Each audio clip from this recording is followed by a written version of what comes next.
Friends, welcome you all at pillars coaching classes Amravati. आपण study करतो estimating costing. आसपासनं जे नवीन lecture चालू होत आहे ते चालू होत आहेत एस्टिमेटिंग कॉस्टिंगसाठी. जसं की तुम्हाला सर्वांना माहिती आहे, हा इम्पॉर्टंट सब्जेक्ट म्हणून आपण ओळखला जातो MPSC स्टडीसाठी किंवा अदर कॉम्पिटिटिव्ह एक्झामसाठी. जसं की PWD आहे, WRD आहे, JEEच्या जेवढ्या जागा असतील तेवढ्या, त्यानंतर ZP साठी आहे, नगर परिषदसाठी आहे, या सर्वांसाठी आपण चालू करतोय क्लासेस. सो हा तुमचा फर्स्ट लेक्चर आजपासून आपण चालू करतोय एस्टिमेटवर. ओके, तर बघा कंडिशन काय काय राहणार आहे एस्टिमेटिंग कॉस्टिंगसाठी. पहिल्या मॉड्यूलमध्ये आपण काय बघणार आहोत, त्यानंतर कंटिन्यू आपल्याला near about 24 to 25 lecture attend करायचे आहेत. Okay, total estimating costing cover करायला. सोबतच आपण शेवटी काय करणार आहोत की नियर अबाउट जेवढी आतापर्यंतचे क्वेश्चन्स विचारले गेले एस्टिमेटिंग कॉस्टिंगवर सगळ्या एक्झामवर, जसं की स्टार्ट फ्रॉम द नगर परिषद, ZP टू द MPSC, मग त्यामध्ये मधातल्या सगळ्याच एक्झाम्स आल्या, त्यावरचे क्वेश्चन आणि आन्सर सेशन आपण शेवटी घेणार आहोत. Okay, so have a look on this lecture. Anup Nagpure. Now let's see. बोध काय आहे की ज्या वेळेला आपण MPSC ची स्टडी करूया किंवा चालू करतोय किंवा केलेली आहे, बरोबर आहे. आता काही मित्र माझे असे असतील की ज्यांनी याच वर्षी चालू केलं असेल, पण काही असे आहेत की ज्यांनी मागचे 2 ते 3 वर्ष झाले सतत स्टडी चालू आहे. पण प्रॉब्लेम काय होत आहे, कुठेतरी मार्क्स कमी पडत आहे, कुठेतरी काहीतरी चुकत आहे. सो दॅट तुम्ही भरपूर सारे या आधी पण व्हिडिओज बघितले असतील, कदाचित व्हिडिओज बघितलेत, बुक्स बघितलेत, काही PDF फाईल बघितल्या असेल आणि तुमच्या चुका सुद्धा सुधारल्या असतील. पण मला काय वाटतं, पर्सनली माझं पर्सनल मत असं आहे की मोस्ट ऑफ द टाइम तुम्ही लोक काय करता की ज्या वेळेला आपण MPSC प्रिपरेशन करतो त्यावेळेला सगळे मोस्ट ऑफ दी लोक मोठमोठ्या सब्जेक्टवर फोकस करतात. आणि होतं काय, ज्या वेळेला आपण मोठमोठ्या सब्जेक्टसाठी फोकस करतो त्यावेळेला काय होतात, आपल्या हातनं छोटे मोठे सब्जेक्ट वेळेत न झाल्यामुळे ते सुटून जातात. म्हणून काय तर अशाच वेळेला आणि मार आपण तिथेच खातो जिथे आपण सब्जेक्ट प्रॉपरली प्रिपेअर करत नाही. ओके, सो दॅट बेसिक फंडा मला काय सांगायचं आहे की ज्या वेळेला तुम्ही MPSC ची प्रिपरेशन करताय, एक लक्षात ठेवा, लगेच होईल असं नसतं, किंवा लगेच व्हायला पाहिजे असं पण काही नाही, किंवा लगेच होणार आहे असं पण नाही. ऑब्व्हियसली त्याला थोडा तरी तुम्हाला टाइम द्यावा लागेल, त्यामुळे तुमच्याकडे पेशन्स असायला पाहिजे. जे माझे मित्र मागचे 2-3 वर्ष झाले स्टडी करत आहे त्यांना थोडा टाइम लागत असेल, पण ठीक आहे ना, डझंट मॅटर. तुम्ही तुमचे प्रयत्न पूर्णपणे चालू ठेवा. जसं की रिसेंटली आता असं झालंय की MPSC आपली पोस्टपोन झाली. आता पोस्टपोन जरी झाली तर असं नसतं की ज्या वेळेला आपल्याकडे पूर येत आहे त्यावेळेला आपण पूल बांधायला सुरुवात करतो, नाही, शक्यच नाही. तुम्हाला काय करावं लागेल, पावसाळा यायच्या आधी विचार करून त्या पुलाचं कन्स्ट्रक्शन करावं लागेल. सिमिलरली आपल्याला एक्झाम कधी आहे किंवा कधी येणार आहे, पोस्टपोन झाली, निराश होऊ नका, डोंट वरी अबाउट इट. कारण कसं आहे, तुम्ही जर का निराश झाले, थांबून गेले, प्रिपरेशन थांबवलं तर हा डायरेक्टली इफेक्ट तुमच्या फायनल आन्सर किंवा मार्क्सवर होती. आणि हे कसं आहे, ज्या वेळेला आपण प्रिपरेशन थांबवतो, डोक्यात काहीतरी नवीन विचार येतील, तुम्ही डिमोटिवेट होत राहा. त्यामुळे चान्सेस आहेत की तुमचे जे काही मार्क्स आहे ते डिरेक्टली काय होतील, इन्व्हर्सली प्रोपोर्शनल तुमचा फंडा क्रिएट करतील. त्यामुळे माझं असं पर्सनल मत आहे, माझं स्वतःचं, की ज्या वेळेला तुम्ही MPSC प्रिपेअर करता त्यावेळेला एक्झाम कधी आहे, कशी आहे याचा विचार करू नका. ठीक आहे, त्यापेक्षा जे माझे छोटे मोठे जे सब्जेक्ट उरत आहेत किंवा जे राहिलेत त्याच्यावर फोकस करा, त्याला पर्टिक्युलर हातात पकडून त्याचे जे मार्क्स आहेत. आता जसं की सिंपल फॉर एन एक्झाम्पल आपण एस्टिमेटिंग कॉस्टिंग चालू करणार आहोत. आता एस्टिमेटिंग कॉस्टिंगचा जर का विचार केलाच तर बघा, साधी सिंपल गोष्ट जर तुम्ही लक्षात घेतली तर याला नियर अबाउट 18 मार्क्सचं वेटेज आहे. म्हणजेच काय, 18 मार्क्सचं जर का वेटेज आपण अजून केलंच, 18 मार्क्सचं जर का वेटेज अजून केलं तर नियर अबाउट 9 क्वेश्चन त्यावर येतील. Okay, so 9 questions, don't think that these are not important. हा काही साधा पार्ट नाहीये. 18 मार्क्स हा काही सिंपल पार्ट नाहीये, लक्षात घ्या. आणि मोस्ट ऑफ द टाइम आपण काय करतो की जे मोठमोठे सब्जेक्ट आहे त्यावर फोकस करतो आणि होतंय काय, आपल्या हातात छोटे सब्जेक्ट आहे हे राहून जातात. त्यामुळे काय की डिरेक्टली याचा इफेक्ट तुमच्या मार्क्सवर होतो. आणि म्हणूनच काय तर मोस्ट ऑफ द स्टुडंट आपले जे काही मागच्या 2 ते 3 वर्षापासून स्टडी करताय, प्रिपरेशन करताय, त्यांना इथे मार्क आवा लागतो. Second thing, most of the मुलांच्या डोक्यात हे चालू आहे. मला बरेचसे लोकांनी फोन पण करून विचारलंय की सर पोस्टपोन झाली, थांबू का? अरे थांबायचं कशाला आहे? थांबू नका ना, थांबू नका, पुढे धावत राहा. पेपर काय, तुम्ही पुढे जात आहे ना, तर पेपर तुमच्याजवळ येत आहे. तुम्ही ज्या दिवशी प्रिपरेशन थांबवाल, ज्या दिवशी तुम्ही प्रिपरेशन थांबवाल, त्या दिवशी समजून जायचं की आपण थांबलोय, आपला प्रोग्रेस सुद्धा थांबलाय. आणि एमपीएससीचा प्रोग्रेस थांबवता येणार नाही. सगळ्यात इम्पॉर्टंट लक्षात ठेवा, एमपीएससी मध्ये प्रोग्रेस थांबवता येत नाही. आणि ज्यांचा तिथे प्रोग्रेस थांबला, ज्यांचा स्टडी थांबला, ज्यांचं प्रिपरेशन थांबतं, त्यांना तिथे थांबून जायचं समजून जा.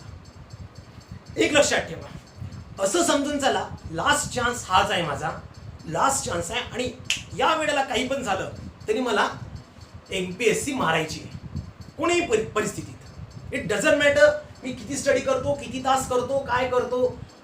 बरोबर आहे. सध्या कोरोनाचा पिरियड चालू आहे, लायब्ररीज बंद आहेत, स्कूल कॉलेजेस बंद आहेत. बरोबर आहे. तुम्ही जे प्रिपरेशन करताय कदाचित तुमच्या स्वतःच्या घरी करत असाल. त्याचा अर्थ असा नाही की घरी आहे म्हणून मग काय तर कधी पण स्टडी करता येतो, नाही. तुमचा जो पॅटर्न आहे स्टडी करायचा, might be 8 hours to the 12 hours or 12, 13, 14 hours, what it may be, it doesn't matter. Okay. कारण की प्रत्येकाचा स्टडी करायचा जो पॅटर्न आहे किंवा स्टडी करायची जी मेथड आहे ही प्रत्येकाची वेगवेगळी आहे. आणि ती जी मेथड आहे ती मेथड तुम्ही जी आधी होती तीच तुमची कंटिन्यू करा. अदरवाईज काय होईल की एमपीएससी येईल आणि निघून सुद्धा जाईल, तुम्हाला माहीत सुद्धा पडणार नाही. आणि हा विचार करू नका पोस्टपोन झाली तर खूप जास्त लेट होईल का, मग काय होईल, कसं होईल. Don't think about that. ते म्हणतात ना, कर्म करत राहा, फळाची अपेक्षा करू नका, त्यासारखं. So that don't think about that फळ. ओके. तुमचं काम करत राहा, कर्म करत राहा. तर मग आपण काय या वेळेला बघणार आहोत एस्टिमेटिंग कॉस्टिंग. आणि हा जो चॅप्टर आहे किंवा हा जो सब्जेक्ट आहे हा नियर अबाउट आपल्याला 18 मार्क्सला विचारला जाणार आहे. बघा, याला मागच्या 2015 मध्ये हा 16 मार्क्सला विचारला होता, 16 मार्क्सला विचारला होता. ओके. 2017 मध्ये पुन्हा 16 मार्क्सचा विचारला होता, म्हणजे 16 मार्क्स आला होता. ओके. बाकी वेळेला हा जो चॅप्टर आहे किंवा हा जो सब्जेक्ट आहे हा 18 मार्क्सला विचारला आहे. कितीला? 18 मार्क्सला. So we have to focus on that 18 marks. We have to focus on these 9 question. We have to focus on these 9 questions at any cost. At any cost. 9 out of 9 questions solve झालेच पाहिजे perfectly. 18 of 18 marks मिळायलाच पाहिजे कोणत्याही परिस्थितीत. आता एक लक्षात ठेवा, तुम्ही खूप सारे बुक्स रेफर करत असाल, तुम्ही खूप साऱ्या नोट्स रेफर करत असाल. ओके. मी तुम्हाला एक गॅरंटी देतो, मी कोणत्याही परिस्थितीत तुम्हाला 18 of 18 मार्क्स आणून द्यायची गॅरंटी माझी. 18 of 18 100%.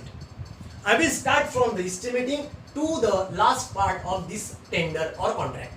बघूया काय होते तर. Tender and contract. मग ती माझी गॅरंटी. क्वेश्चन आन्सरिंग, जर का तुम्ही क्वेश्चन आणि आन्सरिंगचा जो काही आपला क्लास राहत जाईल हा 100% पूर्ण इस्टिमेटिंग अँड कॉस्टिंग वर फ्रॉम दी 2014 टू 19 पर्यंतचे सर्व क्वेश्चन करून द्यायची विथ आन्सर विथ सोल्युशन. सगळी जबाबदारी माझी, सगळी जबाबदारी माझी. सोबतच यामध्ये मी तुम्हाला फक्त एमपीएससीच नाही, विचारलेल्या बाकीच्या स्टेटच्या जे काही गव्हर्नमेंट एक्झाम झाल्या त्यांचे सुद्धा काही क्वेश्चन्स आहेत ते सुद्धा मी त्यातच घेणार. आणि प्रत्येक answer beat to beat easy मेथडने काही ट्रिक्स प्रोव्हाइड करून मी तुम्हाला करून देईन. फक्त फोकस काय आहे, आपलं मेन एम काय आहे? मेन एम आहे की ॲट एनी कॉस्ट 18 of 18, 16 पण नको, 18 of 18 ॲट एनी कॉस्ट. पण जर का 18 of 18 वर फोकस केलं तर ऑब्व्हियसली, आणि डोंट थिंक दॅट, मी आताच पुन्हा अजून एकदा सांगतोय, एमपीएससी मध्ये कोणताच सब्जेक्ट छोटा नाही किंवा मोठा नाही. मी तुम्हाला आधीच सांगतोय, मोस्ट ऑफ दी क्लासेसमध्ये मोस्ट ऑफ दी लोक असे बोलतात की basic subject and basic subject, मोठा subject, last subject and marks weightage. Don't think about the marks weightage. Marks वेटेजने जर का स्टडी कराल ना तर मग काही असे सब्जेक्ट आहे जे की तुम्ही करणार सुद्धा नाही. असं नकोय आपल्याला. लक्षात येतंय? त्यामुळे बेसिक कन्सेप्ट काय आपला की एमपीएससी स्टडी करताना सगळ्यात इम्पॉर्टंट एक गोष्ट लक्षात ठेवा, कोणता सब्जेक्ट मोठा नाही आणि कोणता सब्जेक्ट कमी मार्क्सचा नाही. वेटेज सगळ्यांचा सारखा आहे. आपल्याला सगळे सब्जेक्ट फुल्ली बेसिक कन्सेप्ट पासून प्रिपेअर करायचे. लक्षात घ्या. ओके. सो दॅट हा जी काही कंडिशन आहे, मला काय करायचं आहे, या सगळ्या 2014 to 19 मी पूर्ण तुम्हाला काय करतो, जर का मला रिस्पॉन्स चांगला असेल तर obviously I will try from the 2010 also. I have all this questions. म्हणजे नियर अबाउट काय होईल की 9 इयर्सचा डाटा तुमच्याकडे येऊन जाईल. आणि कसं होतं की ज्या वेळेला लक्षात ठेवा, तुम्ही भरपूर लोकांनी अनुभव पण केला असेल, हा माझा पर्सनल एक्सपिरियन्स आहे. आपण स्टडी किती करतो त्यापेक्षा आपण क्वेश्चन आणि आन्सर किती सॉल्व्ह करतो याने आपला कॉन्फिडन्स जो आहे तो वाढत असतो. आपला कॉन्फिडन्स कशाने वाढतो, क्वेश्चन आन्सरिंग केल्यानंतर. की सपोज टू बी दॅट मला आन्सर येत नाही आहे किंवा क्वेश्चन जमत नाही आहे, तर तुमचा किती चांगला स्टडी असेल आणि जर का तुम्हाला क्वेश्चन आन्सरिंग आले नाही तर तुम्हा लोकांचा काय होतो, कॉन्फिडन्स लो होतो. हा सगळ्यांचाच एक्सपिरियन्स आहे, तुमचा, माझा, बाकी सर्वांचा आहे. म्हणून सगळ्यात इम्पॉर्टंट काय आहे की ज्या वेळेला तुम्ही स्टडी करता तर त्यावेळेला आपण काय करणार आहे की यामध्ये विचारल्या जाणारा सगळे क्वेश्चन आन्सरिंग, आणि मी इथेच घेईल, याच क्लासमध्ये घेईल. त्यामुळे प्लीज व्यवस्थित कोऑपरेट करा, व्यवस्थित समजून घ्या. आणि सब्जेक्ट खूप इम्पॉर्टंट आहे. पुन्हा एकदा, MPSC मध्ये कोणता सब्जेक्ट लो वेटेज नाही, सगळे सब्जेक्ट सारखे आहे. आणि 18 म्हणजे काही लो आहे का, नाही. 2 मार्क्सने MPSC राहिलेली मुलं बघितली आहेत, बरोबर आहे. So that 18 marks you might be a top rank. कदाचित तुम्ही टॉप रँक सुद्धा क्रॅक करू शकता या इस्टिमेटच्या भरोशावर. तर असं समजा की इस्टिमेटिंग अँड कॉस्टिंग हा टॉप रँक सब्जेक्ट आहे. Okay, so let's see, we will start the estimating costing. Okay, so let's see, estimating costing जो सब्जेक्ट आहे हा नियर अबाउट काय करतो की किती पार्ट्स मध्ये डिवाइड केला जाऊ शकतो हे बघून घ्या. इस्टिमेटिंग कॉस्टिंग जो सब्जेक्ट आहे हा नियर अबाउट किती पार्ट्स मध्ये डिवाइड केला जाऊ शकतो. सो दॅट बघा, फर्स्ट पार्ट, त्याचा जो फर्स्ट पार्ट आहे, फर्स्ट पार्ट जर का स्टडी केला तर बघा, पहिला आहे इस्टिमेटिंग. फर्स्ट कोण आहे, estimating. Second costing. Okay, second costing. Third specification. Third is the specification. Fourth, rate analysis. Okay, fourth is the rate analysis. Next, fifth, contract. Sixth, tender and tender documents.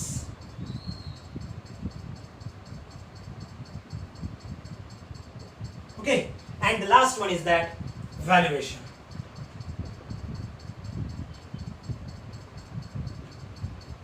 Okay, so these are the 7 parts. Estimate चे किती parts आहेत, total 7 parts आहेत. So that यामध्ये सगळ्यात important काय आहे तर या टोटल 7 पार्ट्स मिळून आपल्याला किती मार्क्स अजून करायचे आहेत, 18 मार्क्स. म्हणजे जर का तुम्ही थोडा जरी विचार केला तर सपोज टू बी दॅट याला जर का 2 मार्क्स, याला 2 मार्क्स, याला 2 मार्क्स, याला 2 मार्क्स, याला 2 मार्क्स, याला 2 मार्क्स आणि याला 2 मार्क्स, म्हणजे अरे 14 प्लस इथे विचारला जातो most of the time 2 questions. Okay, म्हणजेच काय झालं बघा, किती झालेत, 18 झालेत. Yes or no. प्रोबॅबली कधी कधी काय होतं, कॉस्टिंगच्या ऐवजी रेट अनालिसिस मध्ये डायरेक्ट व्हॅल्यू विचारली जाते. कॉस्टिंगच्या ऐवजी रेट अनालिसिस मध्ये काय केलं जातं की 2 मार्क्सला हा क्वेश्चन कदाचित इलॉबरेट केला जाऊ शकतो. सो एक तर होईल का, estimating, costing, specification, rate analysis, contract, tender and documents and valuation. आता बघा, लास्ट 2018चा जर का तुम्ही गेटचा पेपर ऑब्झर्व केला असेल तर त्यामध्ये टेंडर अँड डॉक्युमेंट्स आलं होतं गेटमध्ये. 2018च्या टेंडर अँड डॉक्युमेंट्स आले. ओके, सो दॅट टोटल जो काही पार्ट आपण डिवाइड केला आहे, तो काय आहे की इस्टिमेटिंग आहे, ज्यामध्ये आपण काय करणार आहे, इस्टिमेटिंग इन शॉर्टकट सांगायचं झालं तर नॉर्मली बघा, मी काय करतोय, सपोज टू बी दॅट मला काय करायचं आहे, एक सिंपल मी काय करतोय, फक्त एक इंट्रोडक्शन घेतोय, बेसिक पार्ट चालू केला नाही. आता मी काय, माझा फंडा किंवा माझी मेथड काय राहणार आहे, मी तुम्हाला सांगतोय की मी इस्टिमेट घेणार, इस्टिमेट झाला की लगेच त्याच्यावरचं क्वेश्चन आन्सरिंग सेशन घेणार. आणि क्वेश्चन आन्सरिंग सेशन मला एक लक्षात ठेवा, मला डीपमध्ये जाऊन स्टडी करायला आवडतं. क्वेश्चन हा कसाही असो, कोणत्याही एक्झामचा असो, कसाही असो, आपण तो प्रत्येक वेळेला प्रत्येक क्वेश्चन बघायला पाहिजे. असं नाही की काही एखादा क्वेश्चन सोडला आणि राहून गेला, असं नको व्हायला. होऊ शकतं तसंही, नशीब कसं असतं हे तुम्हाला चांगलं माहिती आहे, बरोबर आहे. जे केलं नाही तेच पेपरमध्ये येतं. काल चुकून थोडंसं राहून गेलं आणि तेच पेपरमध्ये आलं, असं नको व्हायला, बरोबर आहे. त्यामुळे काय, आपण एस्टिमेटिंग पूर्ण पार्ट झाल्यावर त्याच्यावरचं क्वेश्चन आन्सरिंग सेशन घेऊ. कॉस्टिंग झाल्यावर त्यावर एक क्वेश्चन आन्सरिंग, म्हणजे प्रत्येक एक पार्ट झाल्यावर त्यावर क्वेश्चन आन्सरिंग घेऊ. असं नाही करणार की टोटल पार्ट घेईल आणि त्याच्यानंतर त्याच्यावर क्वेश्चन आन्सरिंग करेल, असं नाही. काय करतोय मी काय करेल की प्रत्येकावर सेपरेट काय करतो, क्वेश्चन आन्सरिंग सेशन घेईल. ओके, सो दॅट एस्टिमेटिंगचा जर विचार करायला झालाच, एस्टिमेटिंग मध्ये काय की सपोज टू बी दॅट मला काय करायचं आहे, हा पेन विकत आणायला जायचं आहे. एक सिंपल स्पेसिफिकेशन सांगतोय, हा पेन विकत आणायला जायचं आहे. नियर अबाउट जर का मार्केटमध्ये मी गेलो तर या पेनची जी काही प्राइस आहे ही आहे near about 30 rupees. Okay, 30 rupees.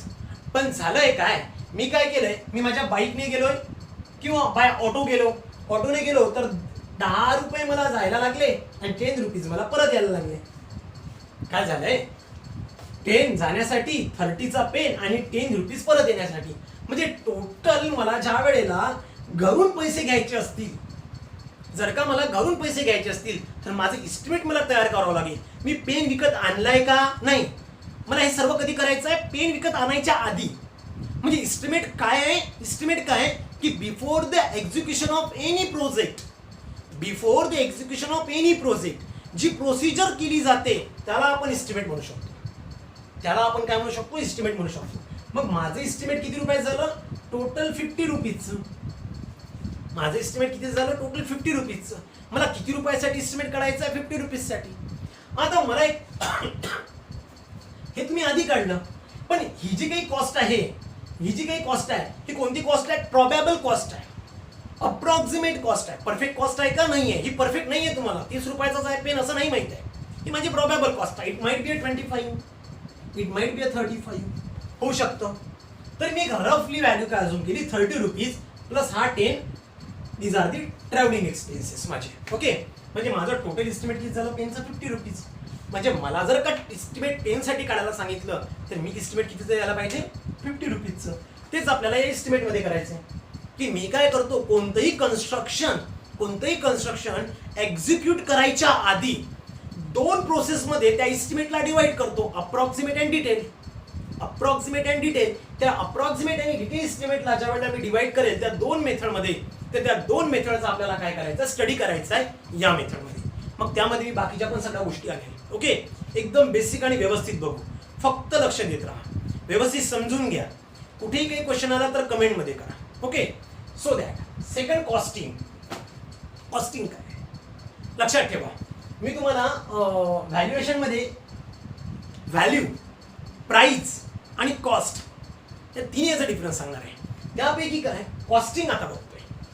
Costing म्हणजे काय, आपल्या कन्स्ट्रक्शनच्या फील्डमध्ये जर का बघायचं झालं, सिव्हिल इंजिनच्या पार्टमध्ये जर का बघायला झालं, कारण की व्हॅल्युएशन आणि कॉस्टिंग या दोन्हीमध्ये डिफरन्स आहे. ओके, व्हॅल्युएशन आणि कॉस्टिंग या दोन्हीमध्ये डिफरन्स आहे. त्यामुळे कॉस्टिंग काय आहे ते इम्पॉर्टंट आहे.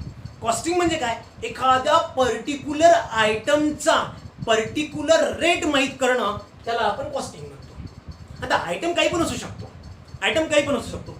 कन्स्ट्रक्शनमध्ये ज्या वेळेला आपण कॉस्टिंगचा विचार करतो त्यावेळेला काय करायचं, आपल्याला एखाद्या पर्टिक्युलर आयटमचा एखादा पर्टिक्युलर रेट आपण कॅल्क्युलेट करतो किंवा फाइंड आउट करतो, स्टडी करतो, त्याला आपण काय म्हणतो, कॉस्टिंग म्हणतो. Second is nothing but a specification. What is nothing but a specification, always while execute any kind of project, तुम्ही कोणत्याही प्रोजेक्टवर काम करा, कोणत्याही कन्स्ट्रक्शनवर काम करा, you should have some kind of specification regarding the labors, regarding the materials, regarding the planning and etc. तुमच्याकडे जर का स्पेसिफिकेशन नसेल, स्पेसिफाईड व्हॅल्यू नसेल, तर त्या स्पेसिफिकेशनला अर्थ नाही. So that specification is the very important as a part of estimating costing. Then afterwards rate analysis. Rate analysis मध्ये काय स्टडी करायचं आपल्याला, की प्रत्येक एका पर्टिक्युलर कंडिशनमध्ये आपण जी काही मटेरियल यूज करणार आहे रेट अनालिसिससाठी, त्या मटेरियलचा काय करायचं आपल्याला, स्टडी करायचं आहे. त्या मटेरियलचा काय करायचं, स्टडी करायचं आहे. म्हणजे रेट अनालिसिस मी ज्या वेळेला स्टडी करेल त्यावेळेला मला काय करावं लागेल की ब्रिक्स, आणि नॉर्मली एक लक्षात ठेवा, ब्रिक्स, सँड, ॲग्रिगेट, ज्याला आपण फाईन ॲग्रिगेट पण म्हणू, इथे कोर्स ॲग्रिगेट म्हणू, ओके, आणि सिमेंट, बाकी सगळ्याच गोष्टी, banding wire, steel and everything, okay, सगळे यामध्ये आलं. या सगळ्यांचा तुम्हाला काय करायचं आहे, रेट अनालिसिस करायचं आहे, रेट अनालिसिस करायचं आहे. तर यावर तुम्हाला एक न्यूमेरिकल असेल रेट अनालिसिसवर. थेरी तर असेलच, पण एक छोटं एक न्यूमेरिकल असेल ज्याच्या मी ट्रिक्स सांगेल तुम्हाला कसं सॉल्व्ह करायचं. कारण की एवढं मोठं rate analysis within a minute solve करणं, it's not a joke. So that we have a some kind of tricks to solve this rate analysis. Okay, त्यानंतर आहे कॉन्ट्रॅक्ट.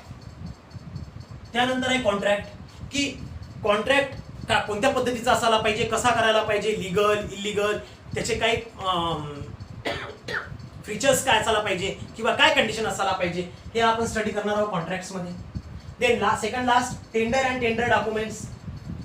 टेंडर आणि टेंडर डॉक्युमेंट्समध्ये आपण लक्षात ठेवा, मी तुम्हाला सांगितलंय की गेट एक्झाममध्ये एक टेंडर डॉक्युमेंट विचारलं होतं, टेंडर डॉक्युमेंट विचारलं होतं 2018च्या. ओके, त्या टेंडर डॉक्युमेंटची काय कंडिशन्स असतात किंवा त्याचे काय फीचर्स असायला पाहिजे, टेंडर डॉक्युमेंटच्या काय प्रोसेस असायला पाहिजे, ते डॉक्युमेंट्स कसे असायला पाहिजे, कोणत्या फॉर्ममध्ये असायला पाहिजे, फाईल तयार करताना कोणत्या फॉर्ममध्ये तयार केला पाहिजे, हे सगळं आपण स्टडी करणार आहोत टेंडर अँड टेंडर डॉक्युमेंट्समध्ये. Second is nothing but the valuation. Last is nothing but the valuation. And लास्टला तुम्हाला काय करायचं आहे, व्हॅल्युएशन करायचं आहे इस्टिमेटच्या डिपेंडवर. सो दॅट हा झाला तुमचा टोटल फंडा. आपण काय करणार आहे, याला डिवाइड करणार आहे 7 पार्ट्समध्ये. आणि ज्या वेळेला आपण याला 7 पार्ट्समध्ये डिवाइड करूया त्यावेळेला याची बेसिक गोष्ट आपण बघू. छोटीतली छोटी गोष्ट बघायला पाहिजे. एक सुद्धा क्वेश्चन मिस व्हायला नको आणि होणार नाही याची गॅरंटी माझी 100%. तेवढे मी तुमच्याकडून करून घेईल, तेवढं तुम्हाला डाटा प्रोव्हाइड करेल, तेवढं तुम्हाला नोट्स प्रोव्हाइड करू शकतो, आणि त्यानंतर तेवढेच तुम्हाला मी काय प्रोव्हाइड करेल, क्वेश्चन अँड आन्सर, जे खूप महत्त्वाचे आहे. एक लक्षात ठेवा, खूप सारं शिकलो, खूप सारं स्टडी केला, खूप सारं वाचलं, पण त्याच्यावरचे क्वेश्चन सॉल्व्ह नाही करतायत तर त्या शिकण्याला काहीच अर्थ नाही. So everything is depend upon the question and answering session. Okay, so that, आणि क्वेश्चन आणि आन्सरिंग सेशन कशावर डिपेंड करेल, तुमच्या थेरी क्लासेसवर. सो दॅट तुम्ही फक्त काय त्या थेरी क्लासेसवर प्रॉपरली फोकस करा. काय बोलतो, काय करतो आणि कसं करून दाखवतो यावर लक्ष द्या. Otherwise let's see then next estimating and costing चालू करायच्या आधी, इस्टिमेटिंग अँड कॉस्टिंग आणि त्याचे पार्ट चालू करायच्या आधी आपण काय बघूया, युनिट कन्व्हर्जन. आता काय होतं की कधी कधी युनिट कन्व्हर्जन पण विचारलं आहे. जसं की तुम्ही जर WRTची एक्झाम वगैरे बघितली, MPSC मध्ये पण एकदा विचारला आहे, एक नाही दोनदा विचारलेला आहे, त्यानंतर गेटमध्ये पण विचारला आहे, इव्हन दो UPSCला पण युनिट कन्व्हर्जन विचारलेले आहे आणि एक्सप्लेन सुद्धा करायला लावले आहेत. सो दॅट ज्या वेळेला तुम्हाला युनिट कन्व्हर्जन हा पार्ट स्टडी करावा लागेल,